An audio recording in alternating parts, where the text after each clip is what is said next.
कच्ची मूली का सार। मीठा मीठा बाबा कहते मीठे बच्चे, बाप आए हैं।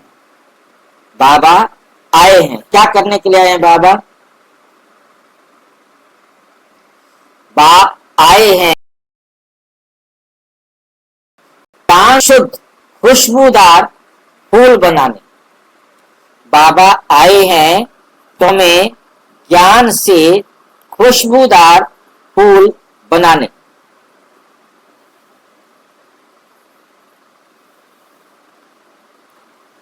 तुम्हें कांटा नहीं बनना, कांटों को इस सभा में नहीं लाना।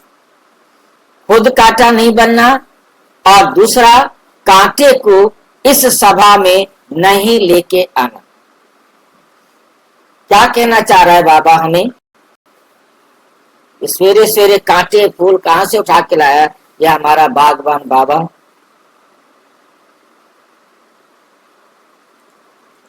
कांटा कहते दुख देने वाला नहीं बनना। कांटा कहते हैं दुख देने वाले को, और हमने दुख देने वाला नहीं बनना। हमने किसी को दुख नहीं देना। ये बात हमें अपनी बुद्धि के अंदर धारण करना है। कांटे का मतलब है कोई ना कोई विकार है, और कोई भी विकार हमारे में नहीं होना चाहिए। और जो भी विकारी व्यक्ति है उसको भी माउंट आबू में नहीं लेके आना चाहिए। ये दो बातें हमारे लिए हैं कि कांटा बनना नहीं, कांटों को माउंट आबू में, मधुबन में, बाबा के घर में लाना नहीं। प्रश्न, जो बच्चे याद की यात्रा में मेहनत करते हैं, याद की यात्रा में मेहनत करते हैं, याद की यात्रा में क्या मेहनत करनी होती है? याद की यात्रा में बाबा की श्रीमत में निरंतर सुधार लाना है। हाँ, याद की यात्रा का मतलब है मुझे निरंतर अपने में सुधार देखना है, दिखाई देना चाहिए। न केवल मुझे, मेरे संबंध संपर्क में आने वाली हर आत्मा को भी मेरा सुधार अनुभव हो। और इसी में ही हमें सारा दिन लगा रहना है। 24 घंटे हमारे को यही देखना है कि हर पल से अगले पल में मेरे में इम्प्रूवमेंट हो रहा है ना, मेरे में इम्प्रूवमेंट हो रहा है ना। कोई इम्प्रूवमेंट में कमी तो नहीं आ रही, किसी भी प्रकार से इम्प्रूवमेंट में कमी तो नहीं आ रही। ये बात हमको अपने में देखनी है, क्योंकि यदि कहीं भी इम्प्रूवमेंट में कमी आ रही है तो मुझे उसे चेक करना और चेंज करना, ये मेहनत है। यदि मैं इम्प्रूवमेंट नहीं कर रहा हूं तो क्या हो रहा है? मैं इम्प्रूवमेंट नहीं कर रहा हूं तो क्या हो रहा है? याद की यात्रा में नहीं है और गिरावट हो रही है। याद रखना है, हम यदि बढ़ नहीं रहे तो रुक नहीं सकते, या तो आगे बढ़ेंगे या पीछे बढ़ेंगे। Change is the unchangeable law of nature. इस बात को हमें बहुत अच्छी तरह से याद रखना है कि यदि मैं अपनी उन्नति नहीं कर रहा हूं तो मैं अवनति की तरफ जा रहा हूं। रुक नहीं सकते हो आप, या तो बढ़ोगे या नीचे गिरोगे।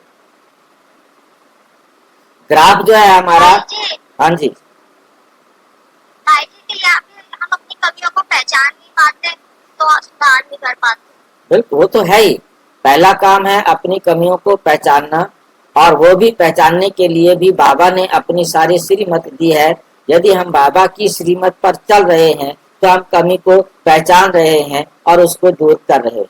और यदि हमने बाबा की श्रीमत को छोड़कर किसी भी मनुष्य की मत पर चलना शुरू कर दिया है तो हम अवनति की तरफ जा रहे हैं।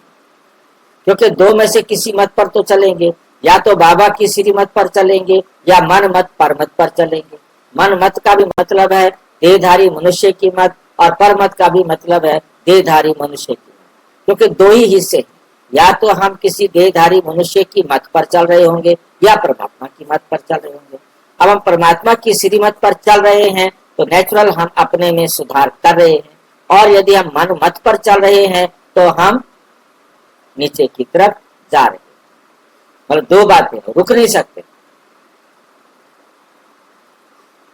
यही मेहनत है कि हम नीचे की तरफ नहीं जाएं, हम चढ़ती कला में रहें, हर समय हम चढ़ती कला में।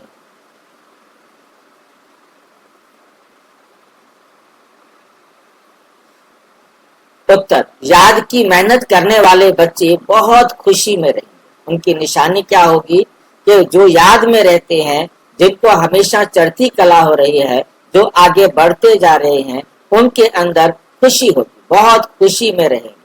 बुद्धि में रहेगा कि अभी हम वापस लौट रहे हैं, फिर हमें खुशबूदार फूलों के बगीचे में जाना है। हमें कहाँ जाना है? हमें खुशबूदार फूलों के बगीचे में जाना है।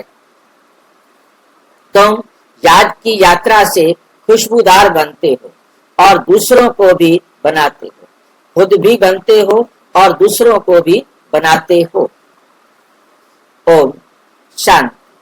बागवान भी बैठा है, माली भी है, फूल भी है, ये नई बात